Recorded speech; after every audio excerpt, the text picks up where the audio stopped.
Chapter 12, Children with Visual Impairments. Again, a brief historical overview. In 1829, the first residential schools for the blind were established in the United States. There was the Perkins School for the Blind, and Helen Keller was its most famous graduate. In 1834, Louis Braille created a raised dot system of reading, and this was inspired by a military night reading system of coded messages. So that's where he got the idea from. In 1900, the first public school classes for the blind began in Chicago, and in 1975, with the passage of the Education for All Handicapped Children Act, blind children were guaranteed access to public education.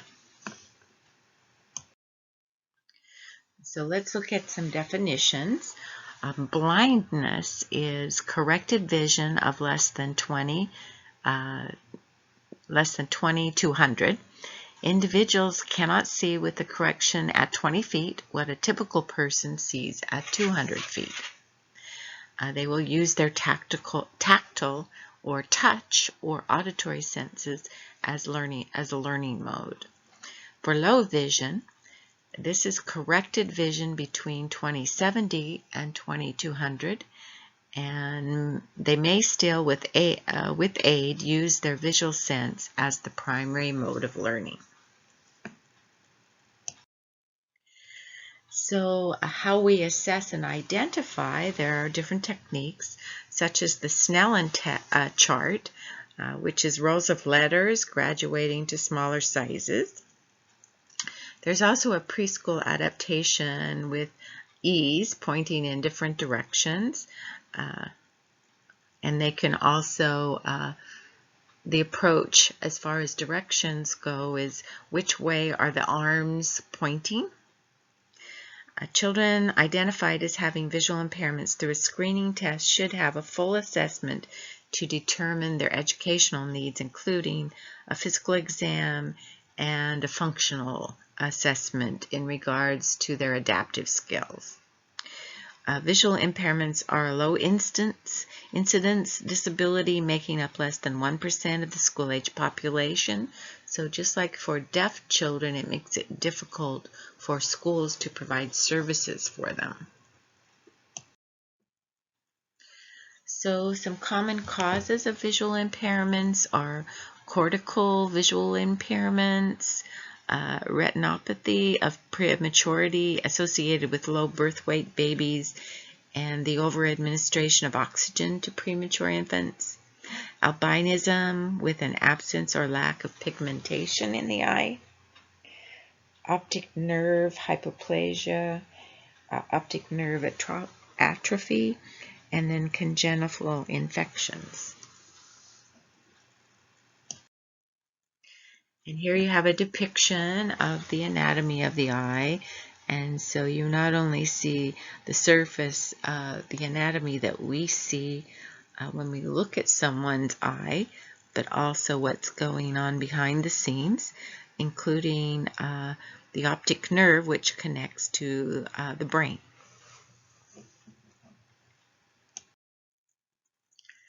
So some characteristics of children with visual impairments. They tend to develop at a slower pace than the typically developing child. And just like with children who have deafness or hard of hearing, it really can make it so it's difficult to get all the information you need for cognitive development if you have an impairment in one of your senses. Sensory input is the component of information processing model most affected by visual impairment, and auditory would be auditory input. It hampers cognitive development and the development of the executive function for both. Children with visual impairments seemed to develop structural language roughly on track with their peers. Except for the pragmatic system of language, that social component, because that relies very much on body language and visual cues. Restricted mobility can cause some children with visual impairments to become passive and dependent on others. And we want to make sure that our approaches to children with visual impairments does not facilitate learned helplessness, that feeling that no matter what I do, I can't control outcomes. Participation in social activities is really important in helping the child develop independence and confidence. Early intervention, again, is really critical.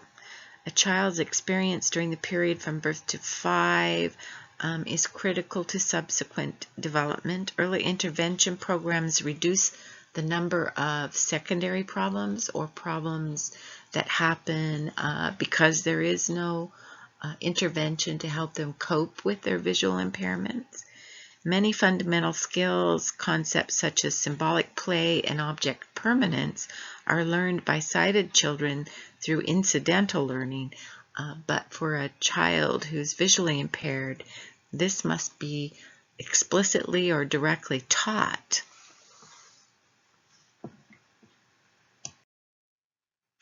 So the role of families: children with visual impairments may be less likely to explore their environment, so parents and family members need to make sure that they're facilitating and supporting this exploration and giving them skills in order to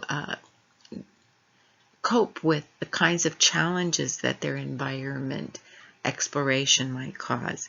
Parents may be cautious about allowing them to do this because of the dangers involved.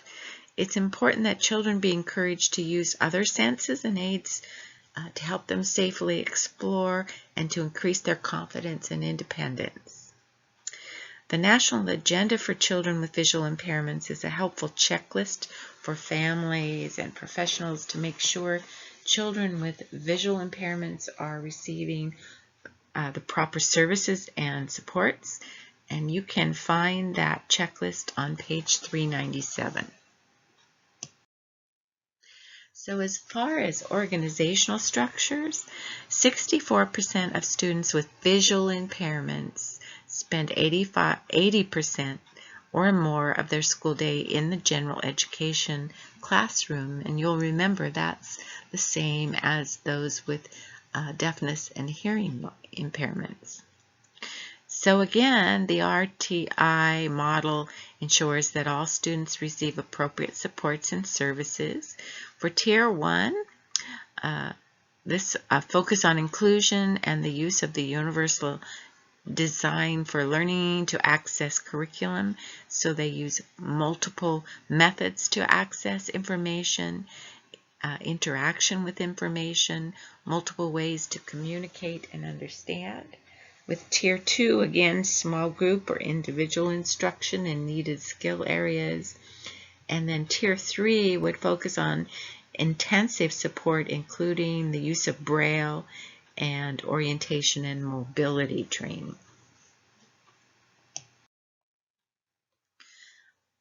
For curriculum and instruction, Lowenfield's 3 principles for adapting instruction for visually impaired include concrete experiences, so using their other senses to experience the world around them and to learn new ideas.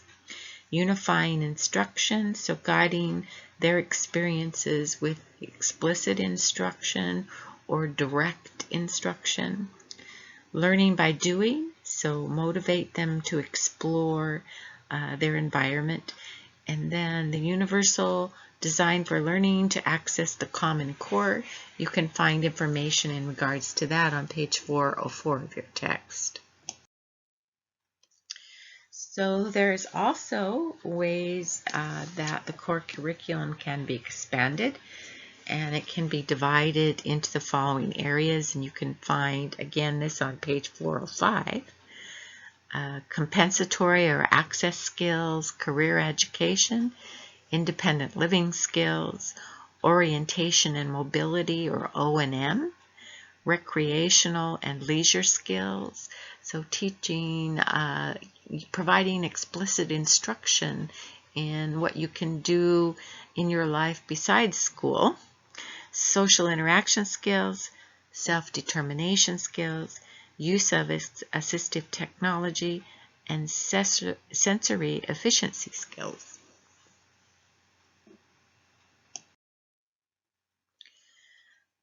So another issue, one of the controversies in regards to sensory impairments is whether a child be taught to read through Braille or print.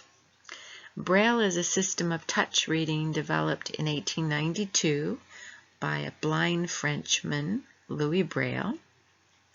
Embossed letters in different combinations of 6 dots compose the Braille language, and you can find examples of this on page 406. So they're arranged in a cell of 2 dots wide and 3 dots high. And characteristics that would indicate that a child is a good candidate for Braille, a candidate for print reading versus Braille, you can find at page 407.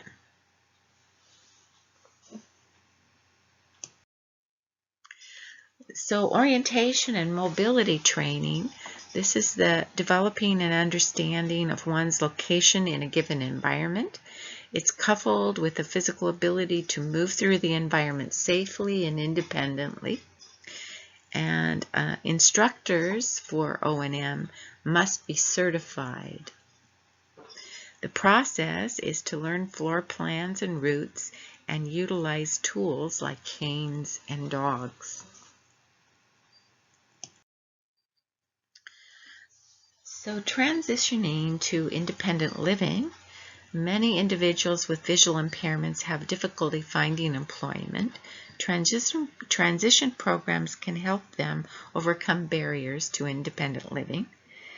And a successful transition program should include career awareness, job-seeking skills and placement assistance, social skills, career development activities, family support and involvement programs, and work experiences, including volunteer opportunities.